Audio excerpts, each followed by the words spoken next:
Merci d'être là aujourd'hui pour cette conférence de presse de démarrage de la concertation d'HEV FOSS. Pour nous, c'est un élément important, évidemment, c'est un projet très important. HEV, c'est une société qui a été créée en 2016 par un entrepreneur normand qui a cru à l'hydrogène avant tout le monde. Et cet entrepreneur, il s'appelle Monsieur Alain Sanson, et il a cru au développement des énergies renouvelables et de l'hydrogène avant tout le monde. Tout d'abord, c'est un projet pour lequel nous avons eu un accueil absolument unique des acteurs locaux, que ce soit au niveau des collectivités territoriales. Il y a clairement une accélération, et il ne faut pas que la France loupe le créneau. C'est-à-dire qu'aujourd'hui, il faut vraiment que les projets type Dunkerque et FOSS réussissent, parce que ça bouge en dehors des frontières, ça prend des décisions, donc on n'est pas encore en retard, mais il faut qu'on soit très vigilant. On est en train collectivement d'écrire une page d'histoire industrielle, tous ensemble. Bon, à notre échelle, on va contribuer à la décarbonation de la zone industrielle portuaire.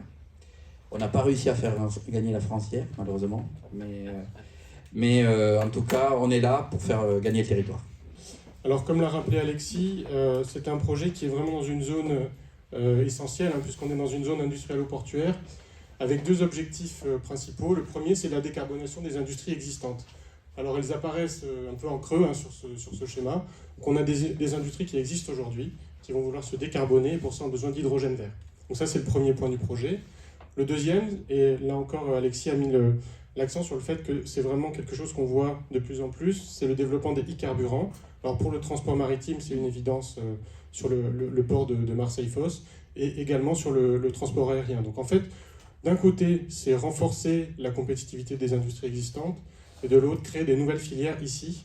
Donc voilà, en termes d'impact socio-économique, dont je parlerai tout à l'heure, on voit vraiment l'intérêt du projet. H2V, bien évidemment, fait partie de ceux qui font la course à tête et qui, à mon avis, ont beaucoup de chances, effectivement, d'être à l'arrivée, même si, bien sûr, on l'a dit, la décision leur appartient.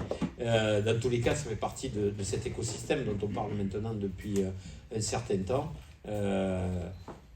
Moi, j'ai la prétention de penser, et j'espère que tout le monde ira au bout, et tout le monde arrivera à redessiner effectivement ce que peut devenir cette zone industrielle ou portuaire de Fos-sur-Mer. En tout cas, j'appelle ça de tous mes voeux, parce que, encore une fois, et ça a été dit tout à l'heure, on va passer d'une industrie qui est une industrie du passé, une industrie qui nous a fait un petit peu souffrir, même si les bonnes volontés étaient là pour essayer de minimiser au maximum les impacts, vers une industrie vertueuse et vers une industrie modèle qui, je l'espère, sera l'exemple que d'autres essaieront de suivre dans le futur. Voilà, donc redire toute notre fierté, effectivement, d'en être arrivé là, et d'essayer d'accompagner au mieux.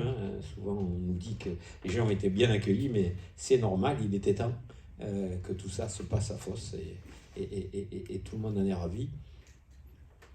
Depuis que je communique sur ces sujets, c'est-à-dire depuis le mois de janvier de cette année, je ne reçois pas de pierre de ma population, donc je considère qu'effectivement, les Phocéens aussi ont à peu près la même idée de ce qui va se faire. Bon.